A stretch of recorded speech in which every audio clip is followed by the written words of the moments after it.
आज ही खणाची साडी नेसताना मन अगदी भूतकाळात जाऊन पोचलं. नमस्कार, मी सीमा, जरतारी साडीमधून. माझ्या आईची आई आणि बाबांची आई दोघीही खणाचे ब्लाऊज आवर्जून घालायच्या. त्या काळात खण म्हणजे फक्त ब्लाऊजच हं. माझी आजी त्याला चोळी म्हणायची. साधारण 30 ते 32 इंच रुंदीचं हातमागावर विणलेलं हे सुंदर कापड प्रत्येक घराच्या आठवणीचा एक भाग होतं.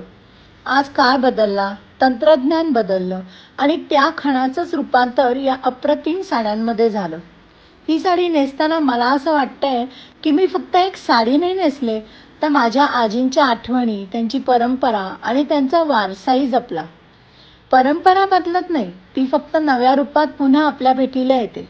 आणि ही खणाची साडी हे त्याचं सुंदर उदाहरण आहे. तुमच्याही घरी आजी किंवा आई खणाचे ब्लाऊज घालायच्या का? कमेंटमध्ये मला नक्की सांगा हं. आणि ही साडी आवडली असेल आणि तुम्हाला जर विकत घ्यायची असेल तर प्लीज मला व्हॉट्सॲपला DM करा. थँक्यू. धन्यवाद.